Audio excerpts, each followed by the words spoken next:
So yun nga po mga kaparokya, another edition na naman po tayo ng online viewership ng dalawang pananghaliang programa dito sa bansa, ang It's Showtime at ang Eat Bulaga. Meron po kayang nakakuha ng another record para po sa highest views in 2026? Nakuha kaya ang jackpot ng Laro-Laro Pick at nakuha din kaya ang jackpot ng Gimme 5? Yan ang ilan sa pag-uusapan natin ngayong araw po. Pero bago yan mga kaparokya, kung bago lang po kayo sa aking channel at kung gusto niyo po ng ganitong klaseng content ay humihiling ako sa inyo na pakisubscribe ang aking YouTube channel. Paki-like and share niyo na rin po mga kaparokya nang sa gayon ay mas dumami pa po ang makapanood ng mga ina-upload po nating video araw-araw. Maraming salamat po at sobrang na-appreciate ko po kayo mga kaparokya. So by the way, ako nga po pala si Vervin, the man behind Kaparokya TV. So kamusta kayo mga kaparokya? Naway, nasa mabuting kalagayan po kayo habang pinapanood nyo po ang video ko na ito. So ngayon po mga kaparokya ay araw ng Miyerkules. At of course mga kaparokya, kapag araw po ng Miyerkules hanggang Sabado ay mostly live po ang episode ng Eat Bulaga. At ang It's Showtime mga kaparokya, live naman po sila. Minsan lang po sila pre-recorded kapag kailangan na kailangan. Pero ang Eat Bulaga, kapag Monday at Tuesday, tulad ng lagi po natin sinasabi, naka-pre-recorded or normally ay tape po ang episode po nila. Pero ngayong araw po mga kaparokya, upon checking or upon watching sa Eat Bulaga kaninang episode ay live ang Eat Bulaga and of course, live din po ang episode ng It's Showtime. So yun nga po mga kaparokya, ang tanong po natin kung naabot or kung meron po bang gumawa ng another record for highest viewership sa dalawang pananghaliang programa. Yan po ay malalaman natin ngayon at ngayon din po mga kaparokya. So umpisahan natin sa highest viewership. So ang It's Showtime mga kaparokya ay umabot ng 107,000 views. Ito po ang pinakamataas na views na naabot ng It's Showtime ngayong taong 2026. So meaning mga kaparokya ay nalagpasan po nito ang 104,000 views na nakuha nito kamakailang episode.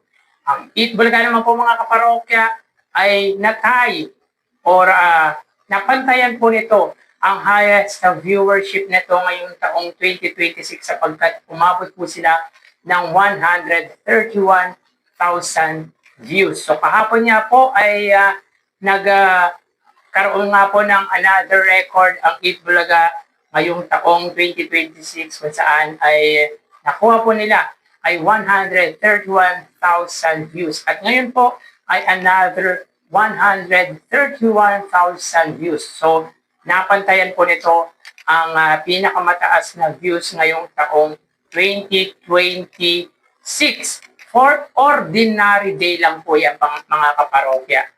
At tulad po ng sinabi natin, nung last Saturday ay 151,000 views. Yan po ay special day which is grand finals mga kaparokya ng Gimme 5. Dahilan kung bakit ganoon kataas ang views na nakuha ng Eat Bulaga. Pero ngayong ordinaryong araw mga kaparokya na abot or nalagpasan ng It's Showtime ang highest viewership nito na 104 na kung saan ngayong araw po ay umabot po sila ng 107,000 viewers.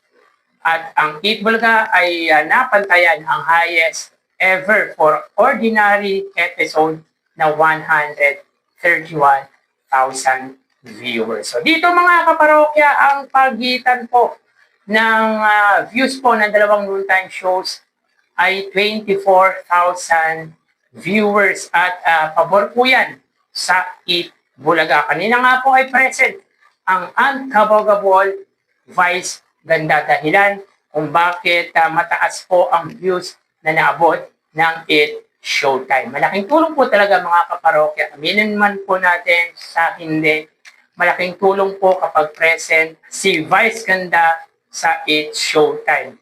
Malaki ang views na naaabot ng main YouTube channel ng It Showtime kapag present nga po ang main host nito na si Vice Ganda.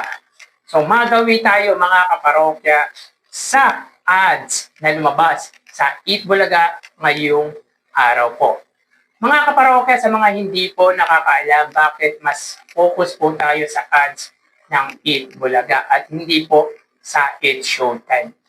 Alam naman po natin mga kaparokya, ang It Showtime po ay mayroong 3 TV station na pinag-eerehan. Ito nga po ay ang GMA Network, ang All TV, at ang A to Z. Hindi po natin alam mga kaparokya kung yung ads doon ay pare-parehas lamang po ang lumalabas. Pero mga kaparokya, sa palagay ko, sa aking opinion lamang po, ay hindi po magkakaiba po ang ads na lumalabas sa 3 TV stations. Like example mga kaparokya, sa All TV, sa unang gap, ay umabot po sila ng mahigit 30 TV ads. Hindi po natin alam kung ilan po ang ads na naabot para po sa GMA, even sa A to Z. Yun nga po, nabilang po natin 36 TV ads for It Showtime para po sa All TV. So yun nga po mga kaparokya ang dahilan kung bakit mas focus po tayo sa ads na lumalabas sa Eat Bulaga. So yun nga po, ang Eat Bulaga ay mayroong 24 TV ads. Sa unang gap, meron po silang 8 ads. Sa pangalawa po ay 7 ads. At sa pangatlong gap ay 9 TV ads. So again, 24 TV ads for Eat Bulaga para sa ngayong episode. Magawi tayo mga kaparokya sa papremyong naabot or naibigay ng Eat Bulaga at ng It Showtime. Nakuha kaya ang jackpot na 150,000 sa laro-laro pick at muli na naman po bang nakakuha ng jackpot ang naglarong contestant sa jackpot round ng Gimme 5. Matatandaan mga kaparokya, 2 consecutive days na pong nakakakuha ng jackpot ang contestant para po sa Gimme 5. So maulit pa kaya muli mga kaparokya, magiging 3 consecutive or 3 in a row na nakuha nga po ang jackpot sa Gimme 5. So yan po ang ibibigay kong detalye regarding nga po dito. So ang It Showtime mga kaparokya ay umabot lamang ng 21,000 pesos. So yun nga po mga kaparokya, meaning to say, ay hindi po nakuha ang jackpot round na may pot money na 150,000 sapagkat mas pinili nga po ng contestant na si Ding ang pot kesa sa lipat na may offer na 50,000 pesos which is hindi po nasagot ng contestant na si Ding. Sa hindi po nakakaalam at hindi po nakapanood ng It Showtime kanina, si Sir Ding po ay high school graduate at buong pusong pinagmalaki po nito nung high school po siya ay salutatorian po ang naglaro nga po sa jackpot round ng laro-laro pick na kung saan ang tanong kung anong sangay daw po ba malalaman kung saan yung mga angle at ang sagot po nito mga kaparokya ay angle at math. Na ang tamang kasagutan mga kaparokya ay geometry. Sayang mga kaparokya, pero magaling siya magsalita. Mga kaparokya, malalaman mo talaga na may alam talaga si Sir D. Nga lang ay kung medyo matagal-tagal na rin po na hindi tayo naging familiar sa isang bagay, ay makakalimutan din po talaga natin ang kasagutan. Tulad nga po na nangyari kay Sir D. So meaning, bokya po ang jackpot round ng laro pick. And another bokya po para sa tawag ng tanghalan week-long grand finals. Ito po yung tawag ng tanghalan duet na kung saan ay wala pong in-announce na papremyo or kung may ibibigay or kung magbibigay po ba sila ng papremyo sa mga contestant ng tawag ng tanghalan duet. So again, tulad ng lagi po natin sinasabi, kinukonsider lamang po natin ang papremyo once na in-announce po nila. Pero dito, kanina ay hindi nga po nila in-announce kung magbibigay nga po sila ng papremyo para sa mga contestant ng tawag ng tanghalan. So, 21,000 pesos para po sa Showtime at yun po ay sa elimination round ng Laro Pick. Samantala, mga kaparokya sa Eat Bulaga, sila po ay may total prizes given na 175,000 pesos. Sa 175,000 pesos, mga kaparokya, therapy segment, 30,000 pesos. Meaning to say, na double the money nga po ang 15,000 ng contestant. Kung dahilan kung bakit naging 30,000 ang papremyo sa therapy segment. Sa sugod bahay ay 50,000 pesos sapagkat 30,000 lamang po ang naiuwi ng winner sa sugod bahay. So mababa pa rin po ang papremyong binigay para sa sugod bahay dahil alam naman po natin as of today ay 3 sponsors pa lang po ang meron ang sugod bahay. Ang Grain Smart, Hanabishi, at Bingo Plus. If I'm not mistaken, mga kaparokya. Samantala sa Gimme 5, mga parokya ay 65,000 pesos. So hindi po nasagot or hindi po nakuha ang jackpot round sa Gimme 5. Sayang, nakadalawang tamang sagot lamang sila na equivalent po na 30,000 pesos. Yung mga naglaro nga po ay yung magkasintahan na parehas pong abogado. Pero magaling po sila, mga kaparokya. Yung 3 participants ay magagaling. Nga lang, mga kaparokya, pagdating sa jackpot round ay hindi nga po nakuha ang tumataginting na 50,000 pesos.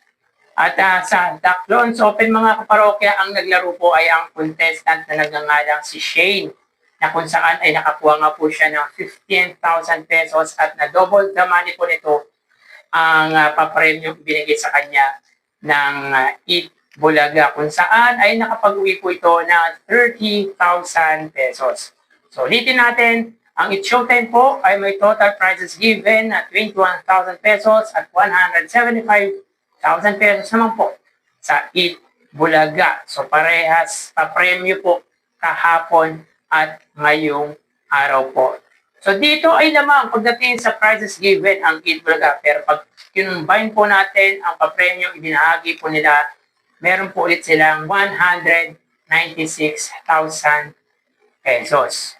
So yan po ang ganap sa dalawang pananghaliang programa ngayong araw po. So tara ating alamin ang online viewership ng dalawang bigating noontime shows. Para sa Eat Bulaga under TVJ Facebook page na may 3.8 million followers at sa It's Showtime na may 19 million followers. So sa oras na 1:38 PM ang It's Showtime po ay may kasalukuyang segment na tawag ng tanghalan duet. Samantalang ang Eat Bulaga naman po ay Gimme 5. So dito may kita po natin, mga kaparokya, na ang It's Showtime po ay may 2,800 viewers. Samantalang ang Eat Bulaga naman po ay may 3,500 live viewers. So again, sa oras na 1:39 PM, ang It's Showtime po ay may 2,800 viewers na i-convert po natin into 3,000 viewers. Samantalang ang Eat Bulaga naman po ay 3,500 live viewers. So dito makikita po natin or nakikita po natin ang pagitan ng dalawang noontime shows at lamang nga po dito ang Eat Bulaga against sa It's Showtime ng 700 viewers. So magawi tayo sa TV Network YouTube channel ng dalawang noontime shows. So unahin natin ang It's Showtime under GMA Network YouTube channel na may 40.8 million subscribers. At sa Eat Bulaga naman po under TV5 YouTube channel na may 2.7 million subscribers. So sa oras na 1:39 PM ang It's Showtime under GMA Network YouTube channel, sila po ay may 29,000 viewers. Ang Eat Bulaga naman po under TV5 YouTube channel, sila naman po ay may 20,000 viewers. So muli, sa oras ng 1:40 PM ang Showtime under GMA Network, sila po ay may 29,000 live viewers at ang Eat Bulaga under TV5 YouTube channel ay may 20,000 viewers. So dito mga kaparokya, ang pagitan ng dalawang TV network YouTube channel ay 9,000 views at pabor nga po yan sa GMA Network. So magawi tayo sa main YouTube channel ng dalawang noontime shows. Para po sa It's Showtime under ABS-CBN It's Showtime na may 2.75 million subscribers at sa Eat Bulaga naman po under Eat Bulaga TVJ YouTube channel na may 1.76 million subscribers. So sa oras na 1:41 PM ang It's Showtime, sila po ay may 77,000 viewers. Ang Eat Bulaga naman po, sila ay may 126,000 viewers.